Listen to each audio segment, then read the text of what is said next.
Hello, everyone, and welcome back to English Pod. My name is Marco. And my name is Catherine. So, Marco, what are we talking about here today? Today, we're going shopping again. We go shopping a lot here at English Pod, but this is an upper intermediate level lesson, so we've got some very specific terminology to cover. Exactly. We're going shopping for a digital camera, so we're going to be talking about very specific, maybe a little bit technical vocab related to this very fascinating and expensive product. All right, I'm very excited. I recently purchased a camera, but we won't talk about that yet. Let's take a listen to the dialogue for the first time, and when we come back, we can talk about some of the really interesting details.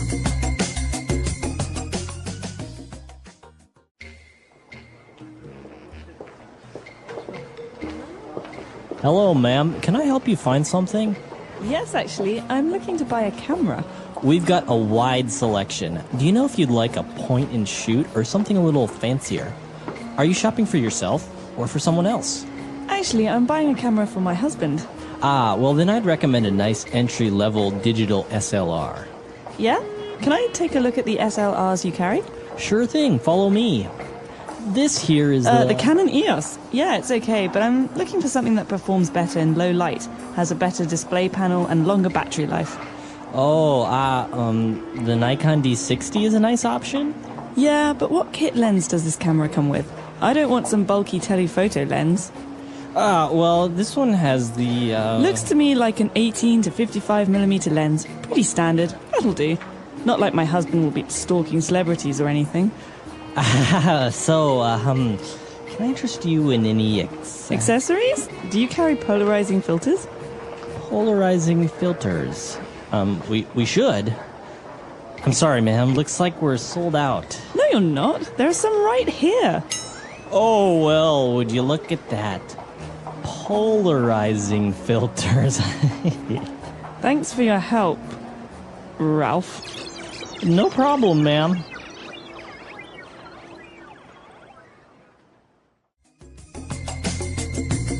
All right, we're back. So apparently this girl knew more than the salesman about these things. Is this from real life experience? Maybe. Well, we can get to that later, like I said. But there are some very important words that anyone who wants to buy a camera should know before they go into the store. And these are common across the board. So let's take a look at these in today's language takeaway. Language takeaway. All right, so in language takeaway today, we have our first difference. Now, it's very important to know the difference between point-and-shoot camera and the digital SLR. Okay, so digital, everyone knows digital now, right? That's the kind of photography we have. You don't use film, okay? It uses a memory card to record digital images. But point and shoot are those little cameras where you just click and it takes a picture. There's no lens, there's no additional lens, there's no special add-ons. It's a small rectangle and you just take normal pictures. And that's the kind of camera that like my mom uses. Like, and that, everyone usually I have it in my those. purse and whatever. It's just easy to use. But the digital SLR is a kind of camera that's like the old SLR where you have an attachment of you have a body and you have a lens and they're just much fancier and you have to do a lot more on your own to make a nice picture. Now, SLR, that's an acronym. Do you know what it stands for? So an SLR is a single lens reflex camera. And that means that there's a lot more you have to do as the photographer to make sure that the picture comes out well. Right, so it's really interesting because you can actually play with the lens, like the focus and, how much light you want to allow it to go in. And there's a lot of really, sometimes a little bit difficult things that not many people understand. Exactly. And so I think that's why it's good to do some research before you buy one because there's so many differences across the different cameras. Okay, now both on digital SLRs and on point-and-shoot cameras, you have something that's called a display panel. That's right. So a display panel is usually covered in plastic, and it's the area that tells you how many pictures you've taken, how many pictures you can take, if the flash is on, if you're doing an automatic setting. So it's like the little computer monitor that tells you what's going on with the camera. Usually after you take a picture, you can also see how it came out, right, in that moment. Exactly. And so a lot of times with these fancy cameras, you want to know how big the display panel is, and how good the quality is in the display panel. Because obviously if you take a picture and it shows up bad in the display panel, you want to take a new one. But what if it's the display panel that's broken? Right. Okay, very good. And that's actually one of the great advantages of digital cameras, that you can actually see how your picture looks like. Exactly. In that moment. Instant gratification. Nice. All right, now when she was looking to buy this digital SLR, she mentioned something about a kit lens. Okay, this is fancy camera terminology, right? Because if you buy a point and shoot, there's no lens. It's just the camera. But if you're buying a fancy digital SLR, you can buy the body, which means the machine, but there's no lens. So normally stores will sell cameras with a kit lens. That means they make a kit, or they make a combination for you. So it's the body and the lens. Exactly. But if you want, you can buy the body and the lens separate. Maybe you want a really fancy lens. Exactly. So what's the kind of fancy lens we might buy? A telephoto lens. Ooh, so these are the really big lenses for super close-up shots from a distance, right? So you think of maybe professional photographers or photojournalists who have these kind of lenses. They're big and they're bulky and they're not for traveling. Usually you see them in like sporting events, right? They're on the side of the field and they have these big white, they're usually white lenses on their cameras. So you can actually take a very close picture of the action that's far away.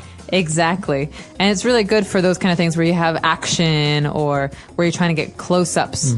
And now if one of these accessories that could go well with a telephoto lens or any digital SLR is a polarizing filter. Okay, so filter is something that takes certain elements out of something else. So we can filter coffee, for example, and it takes the coffee grounds out and leaves the water. But in a camera, a polarizing filter is something we put onto the glass of the lens to change the way that light goes into the lens. Okay.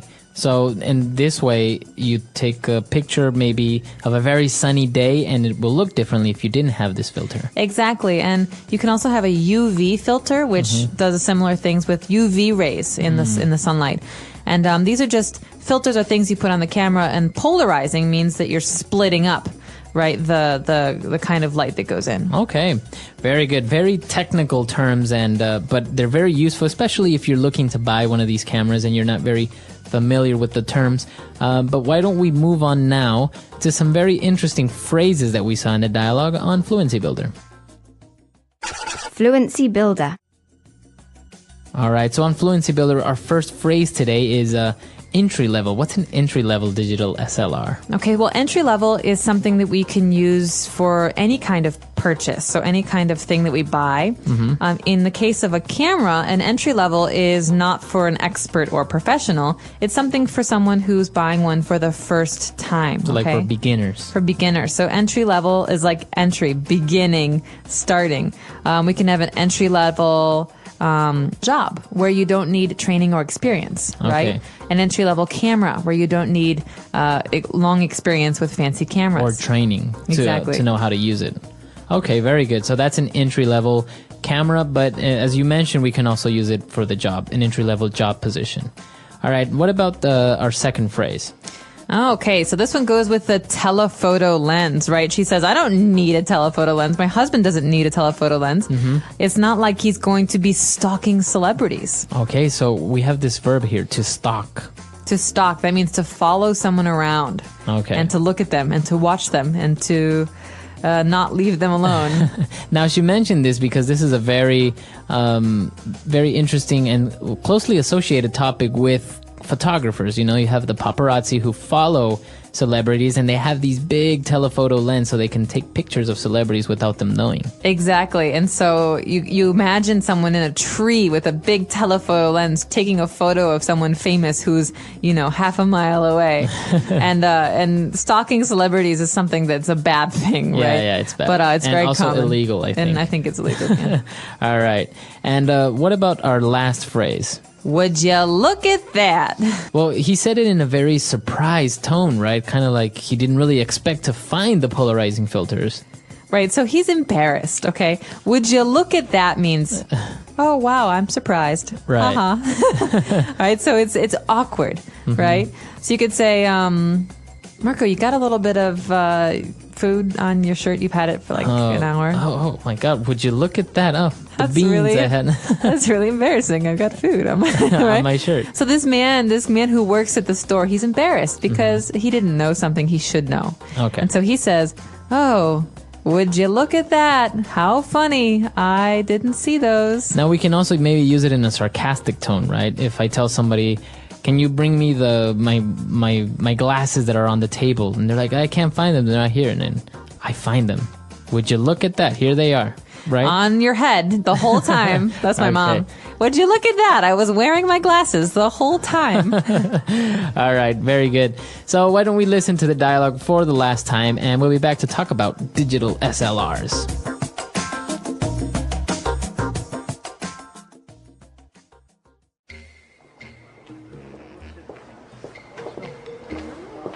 Hello, ma'am. Can I help you find something?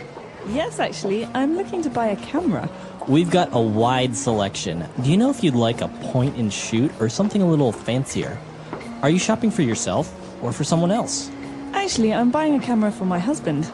Ah, well then I'd recommend a nice entry-level digital SLR. Yeah? Can I take a look at the SLRs you carry? Sure thing, follow me. This here is the Canon EOS. Yeah, it's okay, but I'm looking for something that performs better in low light, has a better display panel, and longer battery life. The Nikon D60 is a nice option? Yeah, but what kit lens does this camera come with? I don't want some bulky telephoto lens. Well, this one has the, Looks to me like an 18 to 55mm lens. Pretty standard. That'll do. Not like my husband will be stalking celebrities or anything. can I interest you in any Accessories? Do you carry polarizing filters? polarizing filters? We should. I'm sorry, ma'am. Looks like we're sold out. No, you're not. There are some right here. Oh, well, would you look at that? Polarizing filters. Thanks for your help, Ralph. No problem, ma'am.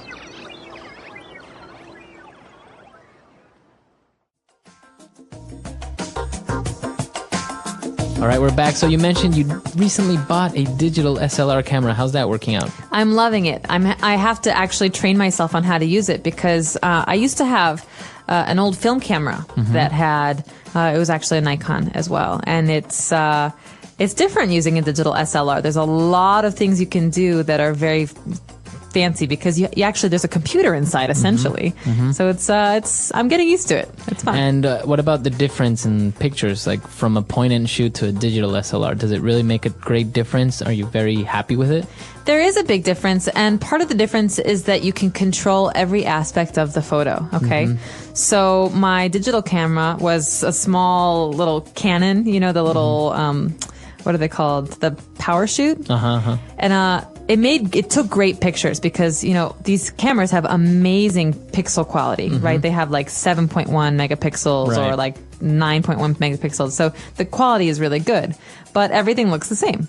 If I have my digital camera, my digital SLR, I can frame a shot and I can focus on one person but make everyone else, blurry. I can really make more artistic photos, whereas the point and shoot is great for parties and for just like everyday stuff. Everyday stuff, exactly. Now, what about traveling? You have a dilemma there, right? Because you visit very beautiful places where you would love to take very nice pictures with a digital SLR, but at the same time, the inconvenience of actually, because they're pretty big, all of them are pretty big. So where would you go on that? Would you use the point and shoot or the digital SLR? Well, that's a good question. One of the reasons that I picked the lens that I did is because it's not immense. But I really want to be able to do some like landscape photography, and I travel a lot, so I think it's worthwhile to suck it up and just take the camera, because otherwise, why did you buy it, right? Yeah, that's true. All right, so an interesting topic here on English Pod, and I'm sure a lot of our users travel around, like to take pictures, or maybe are experts on digital photography. So why don't you come to the website EnglishPod.com? We'll see you there, and until next time. Bye, everyone. Bye.